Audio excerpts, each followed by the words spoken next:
मैं विकास कुमार काका steward channel में आपका स्वागत करता हूं और आज हम पढ़ेंगे कोडिंग डिकोडिंग। कोडिंग डिकोडिंग क्या होती है?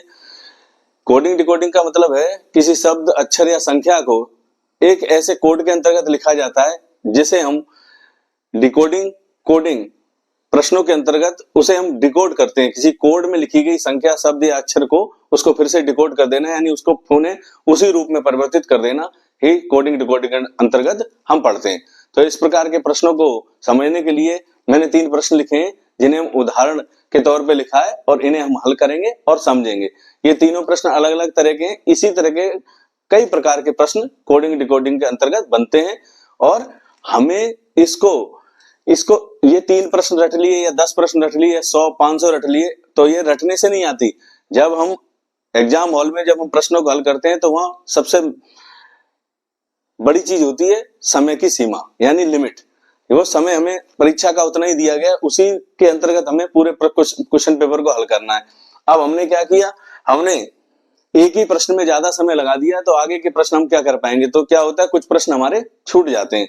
तो हमें क्या करना होगा, इनका अभ्यास करना होगा। यानी रीजनिंग के अंतर्गत जितने भी चैप्टर हमारी परीक्षा के अंतर्गत शामिल हैं, चाहे वो यूपी पुलिस कांस्टेबल की परीक्षा हो या एमटीएस की हो, एसएससी की हो, सीजीएल की हो, कोई भी परीक्षा हो, रीजनिंग हर परीक्षा में अब अनिवार्य रूप से आती है। कुछ ना कुछ प्रश्न उससे संबंधित जरूर आते हैं। अब रीजनिंग में कई चैप्टर हैं, ब्लड रिलेशन है, दिशा संबंधी प्रश्न है, ये हैं और तमाम तरह के रीजनिंग के प्रश्न आते हैं, पासा डाइस इससे संबंधित भी आते हैं। तो अब हमें इन्हें यानी कि रीजनिंग के प्रश्नों को हल करने के लिए अभ्यास करने की आवश्यकता है। जिस प्रकार मैथ के प्रश्नों के लिए हमें अभ्यास, उससे भी ज्यादा अभ्यास इसमें हमें करना होगा। मैथ में भी फॉर्मूला लगता है, लेकिन इसमें हर बार अलग तरीके का कोड बनाया जाता है जिसको हमें डिकोड करना होता है। यही इन प्रश्नों की खासियत है। तो सबसे पहले ये प्रश्न देखते हैं हम क्या लिखा हुआ है। ये लिखा है, यदि किसी सांकेतिक भाषा में फौज को FPTJI लिखा जाता है तो कल्प्रिट को उसी भाषा में कैसे लिखेंगे? तो ये कोड हो गया, यानी कि फौज को कोड में ये लिखा जा रहा है, किसी सांकेतिक भाषा में FPT और JI लिखा जाता है। तो अब हमें इसे उसी सांकेतिक भाषा में इस कल्प्रिट को क्या लिखा जाएगा, इसको हम देखते हैं। तो सबसे पहले इस प्रकार के प्रश्नों को हल करने के लिए प्रश्न में दिए गए, इसमें क्या होता है, 2 या 2 से अधिक शब्द दिए होंगे या 2 या 2 से अधिक संख्याएं दी होंगी। 2 या 2 से अधिक शब्द दिए होंगे या 2 या 2 से अधिक संख्याएं दी होंगी। अब सबसे पहले हम इन्हीं को देखते हैं। सबसे पहले क्या लिखा हुआ है, हल करने के लिए हम इसे सॉल्व करेंगे।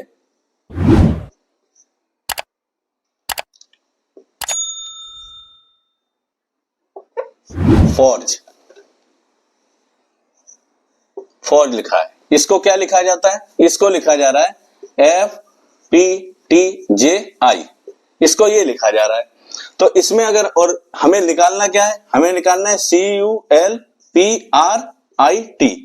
इस कल्प्रिट को क्या लिखा जाएगा, ये हमें इसको डिकोड करना है। हमें दिया था फौज और इसको ये कोड है और इसको ये लिखा जा रहा है। अब हमें क्या करना है, इस कल्प्रिट का इसको देखना है, इसको डिकोड करना है। यहां हमें क्या लिखना है। तो आप पहले सबसे पहले देखिए, यहां F है तो यहां भी F है, ठीक। यहां पर क्या है, O, यहां पर क्या आ गया, P। तो O के बाद P कब आता है, OP, यानी कि O के बाद अगला अक्षर क्या है, अल्फाबेट में अगला अक्षर क्या है, P। तो इसका मतलब हुआ यहां पे ये 0 रहा, यहां +1 हुआ।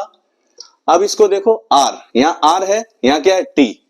R के बाद यानी RST, यानी +2 हुआ। इसमें क्या हुआ, +2। G देखो, G के बाद यहां क्या है, T। G के बाद J, G के बाद J, तो GHIJ, यानी अब प्लस यहां 3 हो गया। उसके बाद देखिए यहां E है, यहां क्या है, I, तो EFGHI, यानी कि यहां +4 हुआ। तो समझ गए हम, ये डिकोड हो गया। अब इसके अनुसार आसानी से इसे हम हल कर सकते हैं। हमें क्या करना है, पहला जो अक्षर है उसको ज्यों का त्यों लिख देंगे, C, लिख दिया C। अब यहां क्या है, U, तो U के बाद हमें क्या करना है, +1, U के आगे क्या होता है, V लिख दिया हमने। अब क्या है, L, यहां क्या है 2 करना है, L के बाद 2 करेंगे, L M N, क्या आ गया N। अब क्या है P, P में क्या करना है हमें, +3 करना है, P Q R S, क्या आ गया S। उसके बाद अब हमारा क्या है R, R के बाद क्या करना है हमें 4,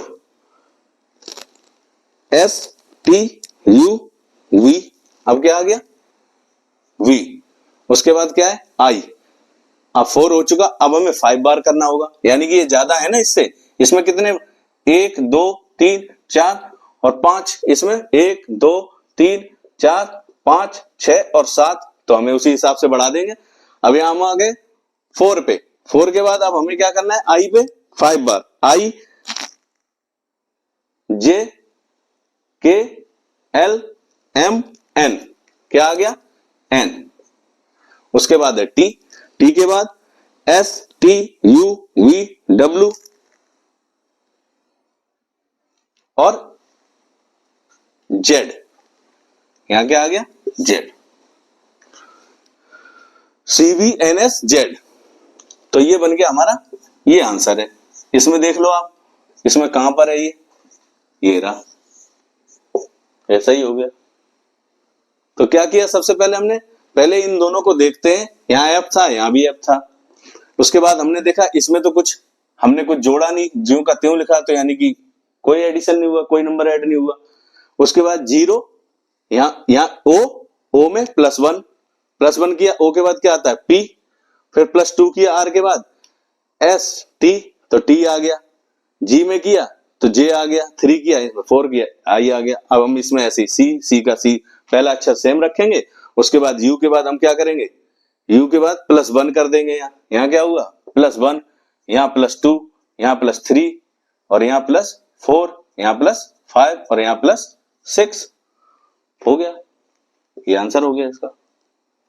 ये क्या हुआ, यही आंसर है, यानी कि बी इसका आंसर हो गया। अब ये देखिए इसी प्रकार का डिकोडिंग का शब्द है, यानी कि Z बराबर क्या दिया है, Z बराबर 52 यानी 52 तथा एक्ट बराबर 48, एक्ट बराबर क्या है 48। तो हमें बैट निम्न में से किसके बराबर होगा, यानी A B C, यानी 52 होगा, 46 होगा, 47 होगा या 50 होगा। तो बैट किसके बराबर होगा, सबसे पहले हम देखते हैं Z बराबर क्या दिया हमें 52 यानी 52 दिया है, ये दूसरा क्वेश्चन है। अब Z बराबर 52 दिया है और एक्ट बराबर क्या दिया है, एक्ट बराबर दिया है 48 48 यानी कि, और हमें निकालना है बैट,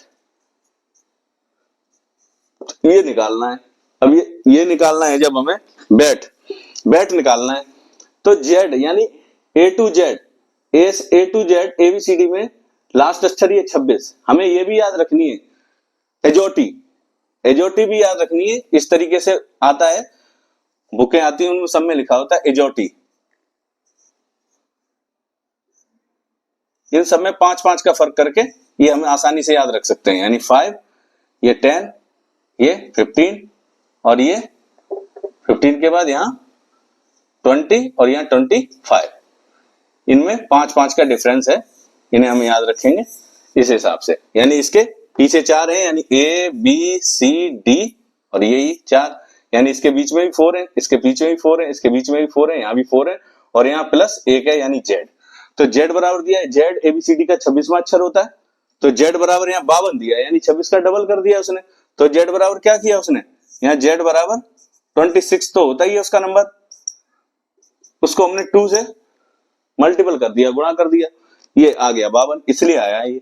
अब एक्ट ए का क्या होता है, ए बराबर होता है 1 और सी बराबर होता है 3 और टी बराबर क्या होता है, टी बराबर होता है 20, टी बराबर क्या होता है ए बी सी, टी बराबर 20, टी बराबर 20 होता है। इसमें देख सकते हैं ये लिखा है जे ओ पी क्यू, ओ पे कितना है, ओ पे 15 है, P Q R S T यानी 20 पे क्या होगा, ये रहा जो टी 20, तो ये 20। अब इसको हमने क्या किया, इसको जोड़ दो, इसको जोड़ो, इसको जब हम जोड़ेंगे तो ये आ जाएगा 24 और इसका 2 कर देंगे तो कितना आ गया 48, ये इसलिए आया एक्ट बराबर तो इसी प्रकार से ये बेट दिया है, तो बेट को निकालने के लिए अब हम क्या करेंगे, यहां कर देते हैं बेट को निकालने के लिए। बी क्या होता है 2 नंबर, प्लस ए क्या होता है 1 नंबर, प्लस टी क्या होता है 20 नंबर, जोड़ो 20 और 1 21 और 2 23, यानी 23 इंटू 2 करेंगे तो कितना आ जाएगा 46। ये इसका आंसर हो गया। इसमें देखो 46 का ये रहा बी, बी विकल्प सही हो गया इसका। इसका सही क्या हो गया, बी विकल्प सही हो गया 42। इसको क्या होता है, हमें एक बार ये समझना होता है, 2 या 2 से अधिक पहले ही शब्द दिए होंगे, 2 या 2 से अधिक पहले ही कोड दिए होंगे, यानी सांकेतिक भाषा में 2 या 2 से अधिक शब्द दिए होंगे। संख्या होगी तो संख्या दी होगी, अक्षर होगा तो अक्षर दिए होंगे, और शब्द होंगे तो शब्द दिए होंगे। उनको पहले हमें समझना है, उसके बाद ये देखना है हमें निकालना क्या है, इनमें और इनमें सिमिलरिटी क्या है, समानता क्या है, उस समानता को हमें पहचानना है। और उसके बाद जिसका हमें निकलवाया जाएगा, जो भी प्रश्न बनेगा उसको हम ए बी सी इन विकल्पों में से पहले हम इसको समझने के बाद हल करेंगे, हल करने के बाद उनमें जो सा हमारा मैच करेगा उसको सिलेक्ट करेंगे। समझिए। अब ये तीसरा प्रश्न है। तीसरा प्रश्न क्या है, यदि किसी सांकेतिक भाषा में LIRG को गर्ल लिखा जाता है तो उसी भाषा में BAML को कैसे लिखा जाएगा। यानी कि सांकेतिक भाषा में LIRG इसको लिखते हैं हम गर्ल, दिए हैं 2 शब्द। अब BAML को क्या लिखा जाएगा, इन 3 ये विकल्प जो आपके दिए हैं ऑप्शन है, ऑप्शन A B C, इनमें से क्या लिखा जाएगा। तो सबसे पहले देखो प्रश्न संख्या 3 में दिया क्या है, दिया है LIRG, इसको लिखा जाता है गर्ल, इसको क्या लिखा जा रहा है, इसको गर्ल लिखा जा रहा है। और हमसे पूछा जा रहा है BAML। अब इसमें ये देखो, इसको ये लिखा जा रहा है, यानी इसको कोड बना के ये डिकोड के यहां लिखा जा रहा है। ये देखो ये सेम है, IR ये सेम है, यानी बीच वाले 2 अक्षरों से कोई परिवर्तन नहीं हुआ, तो इसके भी हम परिवर्तन नहीं करेंगे, लिख देंगे AM, लिख दिया पहले। अब देखो G को आगे लिख दिया है, G यहाँ फ्रंट में आ गया और ये इसके पीछे चला गया, तो इसी प्रकार इस L को हम आगे लिख देंगे और इसको यहाँ पीछे लिख देंगे B। तो क्या बना हमारा, लैम्ब बन गया, सार्थक शब्द बन गया। ये इसका आंसर हो गया, ये इसका आंसर हो गया। अब ये इसमें लैम्ब कहाँ है, ये है डी विकल्प में, ये हो गया आपका। तो इस प्रकार के प्रश्नों को हल करने के लिए और देखते हैं आगे प्रश्न।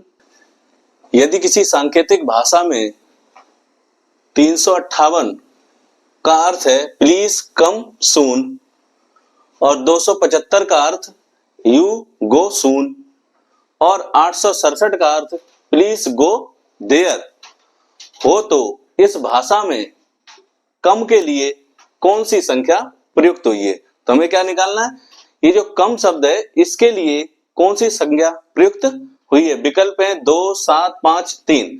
तो इसको कैसे हल करेंगे, सबसे पहले हम लिखेंगे 358 बराबर क्या दिया हुआ है, प्रश्न संख्या 4 का सॉल्यूशन है। सबसे पहले लिखेंगे 358 इक्वल टू ये क्या है, इसके लिए please come soon, please come सून, इसके लिए ये है।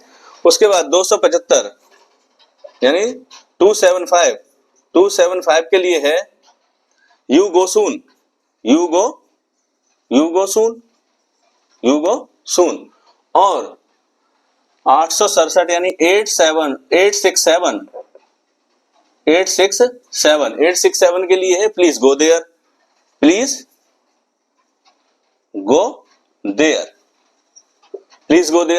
तो अब ये सबसे पहले हम देखेंगे, इसमें प्लीज है, इसमें प्लीज नहीं है, लेकिन इसमें प्लीज है, इसमें भी प्लीज है दोनों में प्लीज।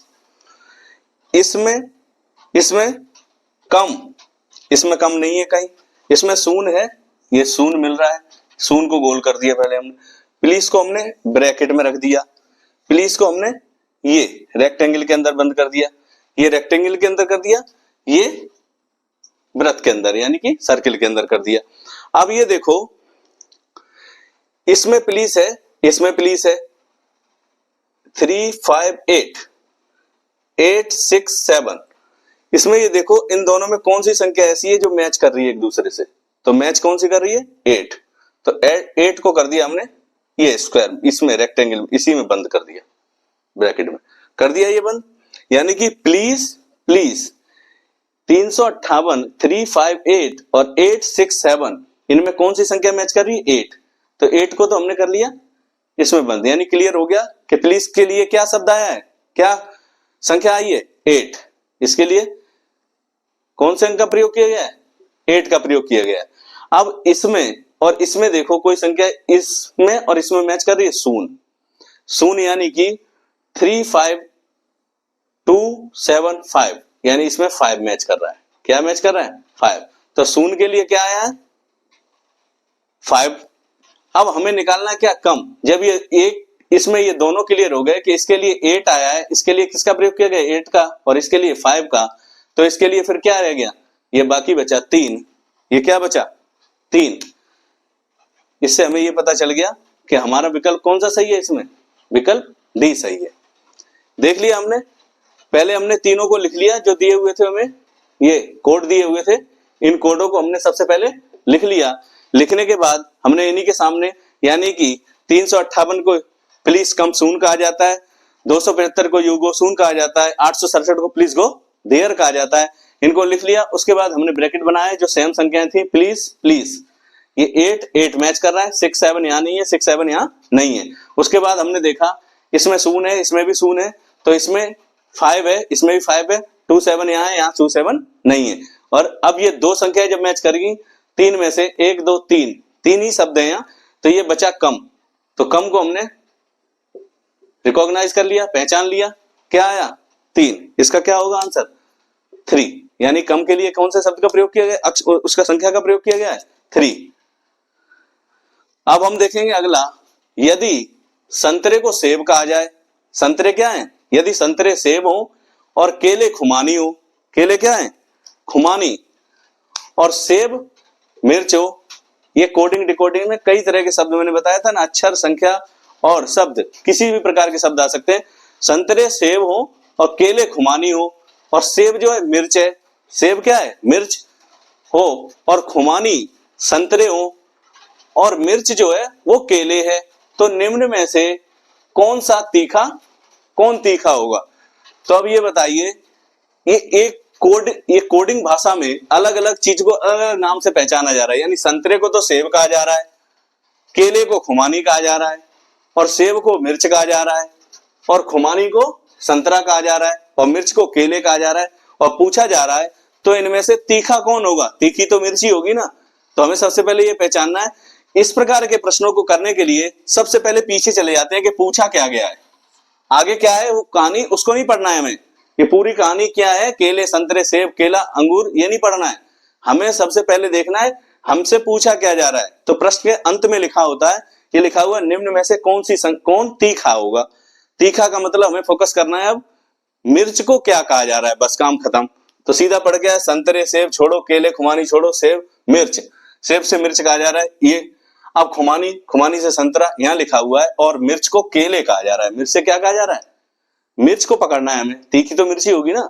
तो मिर्च को क्या कहा जा रहा है? केले। मिर्च को कहा जा रहा है केले। तो यानी कि अब हमारा ऑप्शन कौन सा सही, हमें पता चल गया आंसर हमारा क्या होना चाहिए। इसमें हमारा आंसर है केले, यानी सही आंसर क्या है? केले। केले तीखे होंगे, यानी कि क्यों? क्योंकि केलो मिर्च से कहा जा रहा है केले, तो यानी कि तीखा क्या होगा? इस प्रश्न के हिसाब से, इस कोडिंग भाषा के हिसाब से प्रश्न का उत्तर क्या होना चाहिए? मिर्च को केले कहा जा रहा है तो केले ही तीखे होंगे। ठीक है, धन्यवाद।